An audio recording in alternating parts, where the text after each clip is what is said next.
Hello, YouTube. I hope you're having a good day in spite of this rainy day. I just wanted to share something really quickly that I thought was a really, really good metaphor. And it's from Little Women of Atlanta. I just keep binge watching it. It's like, it's so funny and it's so good because everything that they're going through is so relatable. And one of the things is money, which is she's the tallest one, she's 4'3", and she's getting married, and there were so many red flags, and I wanted to talk about that because I could speak on it because I've been there, done that. So I wanted to share with you ladies um, the metaphor that was used by her father. First of all, um, most fathers have good discernment, and with him, when he fake proposed to not even proposed, but he was like asking the father for his hand in marriage. He was like, wait a minute, I don't even know you. Like, I'm not gonna give you my blessing and I don't know you. I'm not impressed. Like, he was letting her know, like, yo, I'm not feeling this dude, and dad was smart. So one thing he said at the reunion, um, it was season 2, I believe.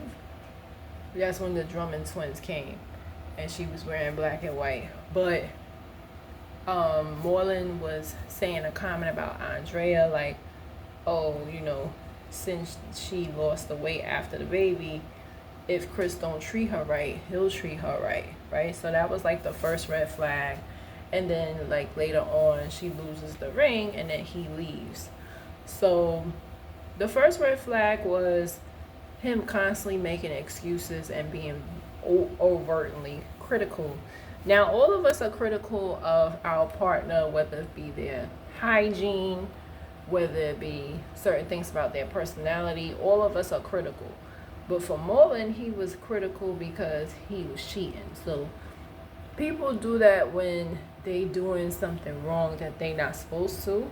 And so he was cheating. So him being critical of her attitude, saying she got to work on her anger, all these stuff that he was complaining about, she worked on it and he was still complaining.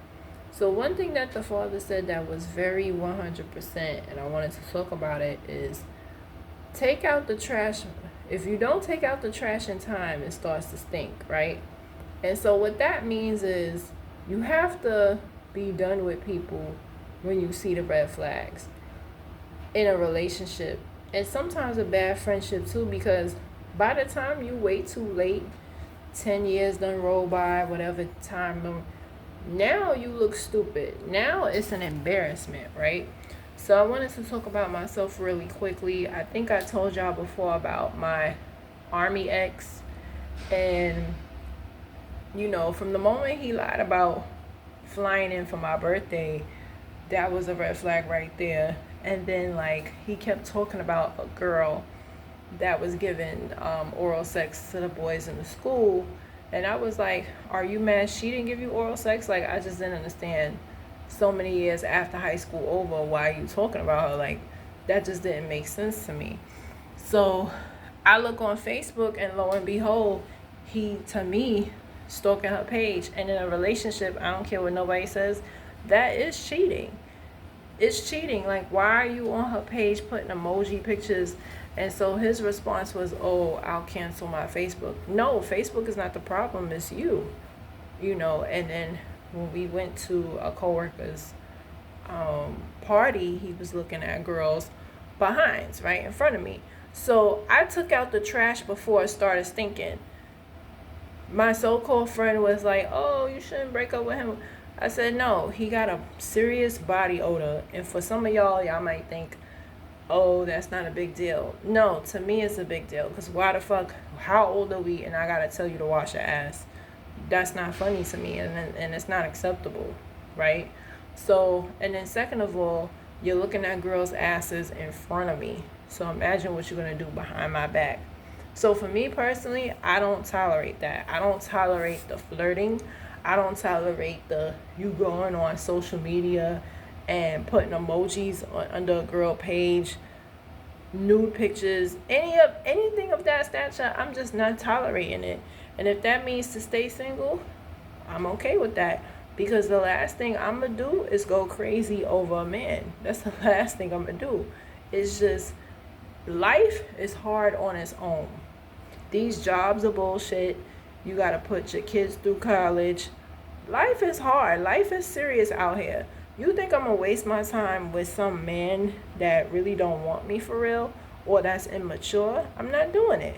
I'd rather stay single, like Summer Walker said, just get dick what I want, no more feelings involved. I just see that. Like for real, like protected, of course. But, like the whole relationship thing, I feel like a lot of men are immature, are very immature. Why is you flirting with the girl's friend? Why is you cheating? And you, like, that don't make no sense. And when it was all said and done, you done had a whole wedding and all this, and now they divorced. That's embarrassing. Like, I'd rather just never be with a person. I'd rather just be for real than to waste all that time. She done introduced this man to her son. He was supposed to be stepdad, all of this, and for you to just not be mature enough for a marriage. Like, that pissed me off, with Marlon, and just with a lot of men. But that's what I wanted to say in this video with Money's father. Once the garbage starts piling up, you gotta take it out before it starts stinking. Because once it starts stinking, people are gonna say, "Ugh, you was with him?" And those are my thoughts.